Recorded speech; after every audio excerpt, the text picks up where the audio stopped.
always just source them from you. Yeah, it's true. Buy one from me to give to you. If you want this turned off, that'll probably less noise for you. Yeah, no, it was mainly just, I was just really interested because you guys have been living in an RV for the last 6 years, right? Yes, we have. Yes, we have. Yeah. I was like living in an RV. What's the life like?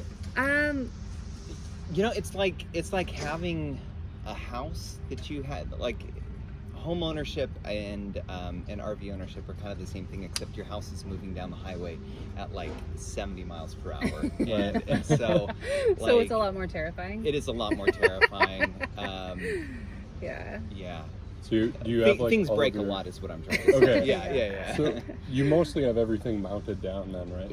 Yeah. Yeah. Of course. Yeah, we're just packed in really tightly. Yeah. Yeah. Our first time out, it was, oh man, our very first trip out, I like set everything up, I got it all together, and then I put our glass French press on the counter because I thought we were gonna make coffee as soon as we stopped, and then walked out the door. And then we have like a 3-hour drive to Alabama. Yeah.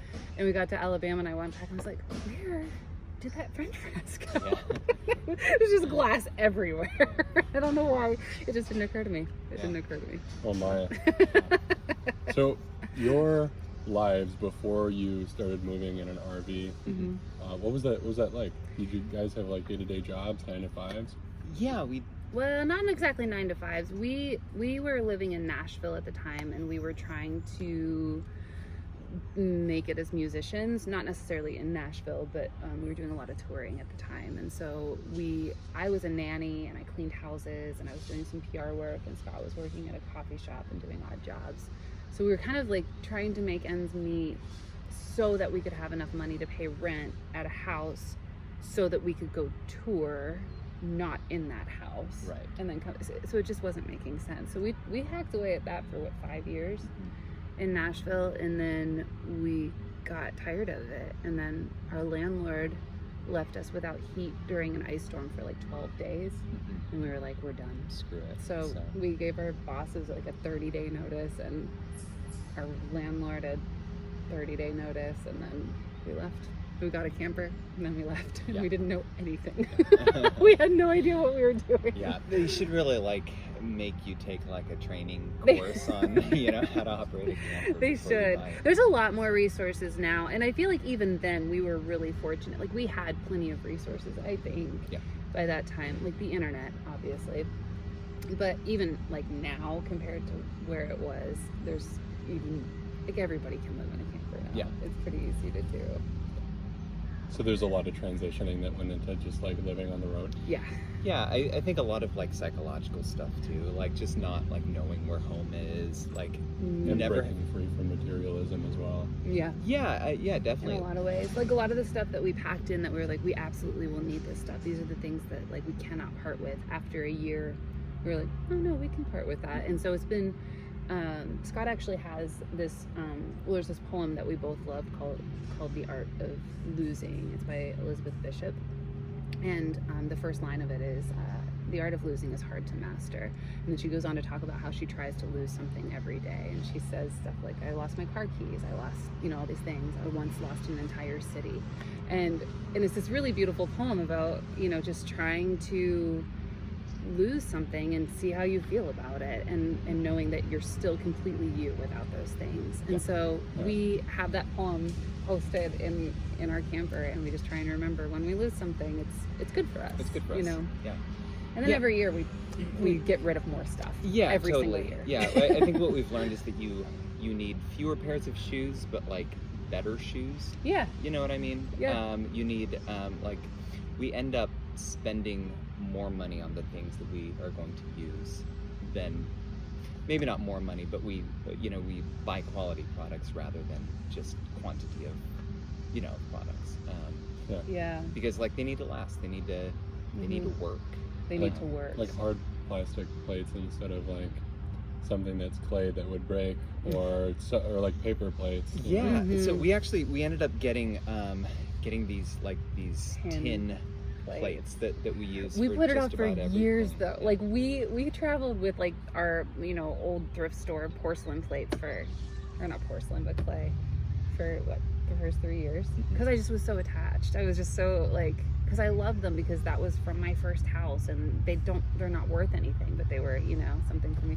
But then it was like, we need to lose some weight out of this camper. We're like bending an axle. And so it was just those small things. We had to just give it up. Give it up. So. Yeah.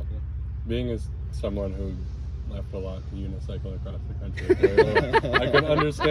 I can understand where you're coming from with wanting to give up things, conserve on weight, and just live in a more minimalistic lifestyle. Yeah.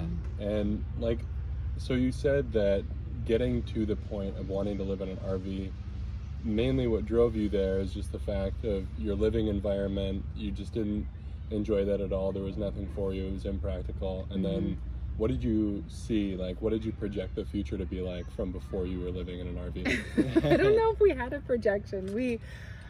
I remember telling my mother, we're going to be in there, we're going to give ourselves 10 years. And she laughed at me. Like, she just outright laughed. And she's like, I give you 1 year. And it wasn't, she's like, what are you going to do out there? And I was like, well, we're going to try and make a go of things. Like, we're going to try and pare it down to what we actually want to do and what we want to do with music. And so it was just this, I don't know that we had a plan other than to do the thing that was next. Like, do the next best or right thing. And so that's just kind of what we kept doing. And now we're in a place, I think, tremendously different than we were 6 years ago. Just wildly different. And I don't think we could have gotten here if we hadn't done that. Yeah, I think we weren't so attracted to the lifestyle of living in a camper so much as we were attracted to the idea of being able to successfully like tour and be a traveling band. And luckily for us, we've really enjoyed living in a camper. You know, like this life suits us. And fortunately, you know, but yeah. What is your band called? It's called TheRoughAndTumble. TheRoughAndTumble? You've been doing that for 10 years, you said? 10 years. Wow, that's incredible. Do you guys have a social media for that? We do. What is it? We are on Facebook and Instagram and Twitter as TheRoughAndTumble. And then we have a website, TheRoughAndTumble.com. We got in early. Try to secure those names. We Awesome. should pop up on any Google search that you do. Just don't scroll too far down because there are some other weird Urban Dictionary things. Yeah, exactly. So, but it's probably for anybody. It's amazing. And my last question is, living on the road in an RV, has ultimately your experience meeting people and traveling and finding places been more good or worse over the last 6 years? I think more good, but I think that's our disposition. I think we've recently kind of had a reckoning with this exact idea. A couple weeks ago when we first were we finally got vaccinated, and so we were out playing shows for the first time, and we ran into somebody who had also been traveling in their RV for 6 years or whatever, 7 years, and he's a very cranky individual, and he said something along the lines of, when you travel as much as I do, you'll find that most people are just like me. And there's just this idea, we use that line a lot. Like when we go out, we say, you know, when you travel as much as we have, you find that people are mostly good, that there's a lot of people that think like we do. The difference is that he was really grumpy and you guys are like super positive. Right. And so I think it's what you're looking for. Like, I think if I hadn't had that experience of that sort of mirror of him, you know, saying almost exactly Using our line, lines. but coming with to a different conclusion, I would have answered this a lot differently 3 weeks ago. But because it just happened, I'm realizing that, you know, I don't know if there's a way to say that people are mostly good or people are mostly bad. I think you have to bring the mostly good to the table, and you will find mostly good. Yeah. Same. I agree. You concur? I concur. Yeah. What she said. So you subscribe to the idea that the universe is all about attraction, and the more positive you are and the more outwardly projecting you are of positivity, the more you're going to draw in more positive interactions in people. I think we see ourselves in other people, I think the first thing we look for is ourselves. And so I think if you are somebody who is looking at it positively, that you will see that. But if you are somebody who's looking at it negatively, then you're probably going to see that too. It's a really good idea. Yeah. I mean, yeah, and I think that goes for like the way you look at yourself too. You know, like I think it's taken us 6 years of being in the camper to, you know, to look at ourselves and kind of be kind to each other, to, you know, to ourselves, and I think that also has a lot to do with, you know, with the goodness that you see in others. So Yeah. It's wonderful. Thank you. Yeah, absolutely. Yeah, Thanks, thank you, meeting Peter. And your name? Mallory. Mallory?